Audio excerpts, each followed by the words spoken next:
তো hello everyone, welcome to Jetex explained. Marvel জম্বির আগের এপিসোডে আমরা দেখেছি ম্যাগনেটোকে খাওয়ার পর সবাই এইটাই মনে করতে থাকে যে তাদের আর্থে ফুড শেষ হয়ে গেছে, কিন্তু তখনই তারা সিলভার সার্ফারকে দেখে। সিলভার সার্ফার তাদেরকে বলে যে গ্যালাক্টাস খুব শীঘ্রই এই আর্থকে কনজিউম করে নেবে, কিন্তু সেখানের জম্বিরা এটা কিছুই বুঝতে পারছে না যে সিলভার সার্ফার কি বলছে, আর সিলভার সার্ফার তাদের জন্য খাবার ছাড়া আর কিছু না।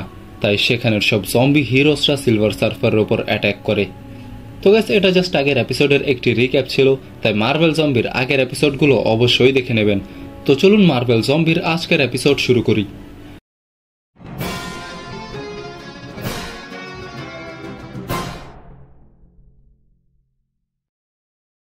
স্টোরি সেখান থেকেই শুরু হয়। সিলভার সার্ফারকে দেখার পর সবাই তার উপর অ্যাটাক করে দেয়, কিন্তু সিলভার সার্ফার তার কসমিক বিম দিয়ে আয়রন ম্যানকে 2 টুকরো করে দেয়। কিন্তু তারপরেও তারা হার মানে না, আর আয়রন ম্যান সিলভার সার্ফারের পা ধরে কামড় মারে, কিন্তু সিলভার সার্ফারের স্কিন এত শক্ত ছিল যে আয়রন ম্যানের দাঁত ভেঙে যায়। কিন্তু এরপরই থর তার নকল হ্যামার দিয়ে সার্ফারের মাথায় বাড়ি মারে, যার কারণে সেই হ্যামার তো ভেঙে যায়, কিন্তু সার্ফারও নিচে পড়ে যায়। এরপর আবার সব জম্বিরা সার্ফারের ওপর অ্যাটাক করে, কিন্তু সার্ফার তাদের ওপর তার কসমিক বিম দিয়ে মারতে থাকে। এরপর ক্যাপ্টেন আমেরিকা সবাইকে বলে যে সার্ফারকে ধরতে পারবে সে ডাবল খাবার পাবে। এইটা শুনে লোগান সামনে আসে, আর সে সিলভার সার্ফারের ওপর অ্যাটাক করে।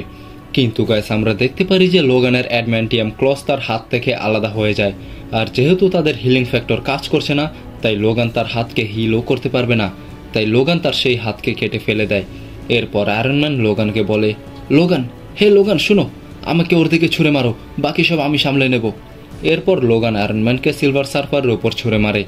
সে ফাইটের সময় সেখানে হ্যাঙ্ক পিমও চলে আসে, কিন্তু সে সেই ফাইটে জয়েন না করে কোথাও পালিয়ে থাকে। অন্যদিকে আমরা দেখি যে ব্যানারের পেট পুরোপুরি ফেটে গেছে। ব্যানার বলে, হাঙ্গার, আমি এটাকে ফিল করতে পারছি। আর সেখানে স্পাইডারম্যান দেখে যে তার হিলিং ফ্যাক্টরও কাজ করছে না, আর তাই সে নিজের ভাঙা পাকে খুলে ফেলে দেয়। আর সে পিছে তাকিয়ে দেখে যে ব্যানারও হালকে ট্রান্সফর্ম হয়ে গেছে, আর হাল্ক সেই সিলভার সার্ফারকে ধরে নেয়। সিলভারম্যান শুধু আমার। আর এটা বলেই হাল্ক সিলভার সার্ফারকে কামড় দিতে লাগে, কিন্তু তখনই সার্ফার হাল্কের মুখে তার কসমিক বিম মেরে সেখান থেকে পালাতে লাগে, কিন্তু হাল্ক সিলভার সার্ফারকে আবার ধরে নেয়, আর এইবার সে এক কামড়েই সার্ফারের মাথা খেয়ে নেয়।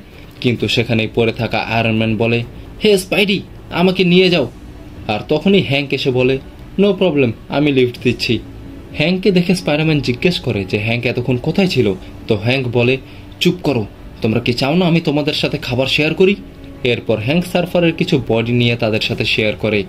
এরপর হারকিউলিস হাল্কের মুখ খুলে বলে, হে গাইস, হাল্কের মুখে এখনো সে মাথা আছে, কেউ কি আমার হেল্প করবে ওটা বের করতে? কিন্তু হাল্ক তাকে ধরে বলে, হাল্ক এখনো হাংরি, হাল্ক শুধু মাথা পেয়েছে, আর মাথায় শুধু হাড্ডি থাকে, হাল্কের মাংস লাগবে। অন্যদিকে সেখানেই থাকা বিস্ট ক্যাপ্টেন আমেরিকাকে জিজ্ঞেস করে যে সিলভার সার্ফারকে তাদের সাথে শেয়ার করা হলো না কেন। কিন্তু গাইস, এটা শুনে ক্যাপ্টেন অনেক রেগে যায়, আর সে বিস্টের দিকে হাত বাড়ায়, আর সে দেখে যে তার হাত থেকেও এখন কসমিক বিম বের হচ্ছে। এরপর তারা সবাই এটা বুঝে যায় যে সিলভার সার্ফারকে খাওয়ার পর তাদের কাছেও কসমিক পাওয়ার চলে এসেছে। অন্যদিকে আমরা দেখি তিচালা হ্যাঙ্কের সে ল্যাব থেকে পালিয়ে যায়, আর সে তার সাথে ওয়াস্পের মাথাও নিয়ে যায়। সেখানে ওয়াস্প বলে, হে তিচালা, আমি তোমাকে ইনফেক্ট করতে চাই না, প্লিজ আমাকে তোমার একটি আঙ্গুল দাও।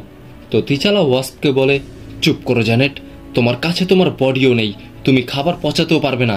এই হাঙ্গার, এই খিদে, এগুলো তোমার ব্রেনের ভেতরে, প্লিজ নিজেকে কন্ট্রোল করো। এরপর আমরা দেখি ম্যাগনেটোর সে সাথীরা অ্যাস্ট্রয়েড এম থেকে আর্থে চলে এসেছে, আর তারা দেখে যে ব্ল্যাক প্যান্থার এখনো বেঁচে আছে।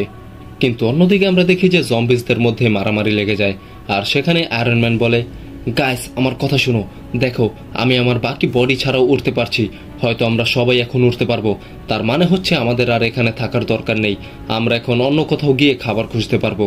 কিন্তু তখনই ক্যাপ্টেন আমেরিকা সবাইকে উপরে তাকাতে বলে, আর সবাই দেখে যে গ্যালাক্টাস সেখানে চলে এসেছে। গ্যালাক্টাস তাদেরকে জিজ্ঞেস করে যে তার সার্ভেন্ট সিলভার সার্ফার কোথায়।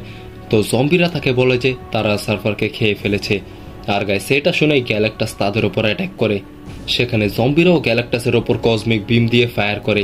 গ্যালাক্টাস তাদেরকে বলে, আমি তোমাদেরকে অ্যাডমায়ার করি, আমি অনেকগুলো প্ল্যানেটকে খেয়েছি, কিন্তু তারা কেউ আমার সাথে ফাইট ব্যাক করেনি, কিন্তু তারপরেও তোমরা তোমাদের ডেস্টিনি পাল্টাতে পারবে না। গ্যালাক্টাসের অ্যাটাক দেখে জম্বিরা এটা বুঝে যায় যে তারা সোজাসুজি গ্যালাক্টাসের সাথে পারবে না। তাই হ্যাঙ্ক তাদেরকে বলে, এখনের জন্য চলো এখান থেকে, আমার ল্যাবে যেতে হবে, আর সেখানে গিয়ে ভাবতে হবে আমরা ওর কি করতে পারি। এরপর হ্যাঙ্ক সবাইকে নিয়ে তার ল্যাবে যায়। সেখানে বাকি সবাই দেখে যে ওয়াস্পের বডি পড়ে আছে। এরপর হ্যাঙ্ক বলে, গাইস, আমি তোমাদের থেকে কিছু লুকিয়েছি, তোমরা আমার ওপর রাগ করো তার আগেই আমি বলে দিচ্ছি। এইটা বলে হ্যাঙ্ক সে ড্রয়ার খুলে, কিন্তু সে দেখে যে তিচালা সেখানে নেই। তাই সে কথা ঘুরিয়ে দিয়ে বলে, জ্যানেট আমার ওপর অ্যাটাক করেছিল গাইস, আর তাই আমার তাকে মেরে ফেলতে হয়েছে। তোমরা জানো যে এমন সিচুয়েশনে এমন কিছুই হয়। অন্যদিকে সেখানে ম্যাগনেটোর সাথীরা তিচালার সাথে কথা বলছে। সেখানে তাদের লিডার কর্টেস তিচালাকে অ্যাস্ট্রয়েড এমে নিয়ে যেতে বলে, কিন্তু তাদের টিমের বার্নস তার অর্ডার না মেনে তিচালার উপর অ্যাটাক করে। তাই তিচালা জ্যানেটের মাথা তার উপরে উড়িয়ে মারে। সেখানে আমরা দেখি যে তিচালার এক হাত আর এক পা না থাকা সত্ত্বেও সে বাকি মিউট্যান্টসদের সাথে ফাইট করছে। কিন্তু সেখানেই তাদের লিডার কর্টেস তাদেরকে থামিয়ে দেয়, আর তিচালা আর জ্যানেটকে অ্যাস্ট্রয়েড এমে নিয়ে আসে। এরপর আমরা দেখি জম্বি হিরোসরা এমন একটি ডিভাইস বানায় যেটা তাদের পাওয়ারকে এক করে গ্যালাক্টাসের উপর ফায়ার করবে।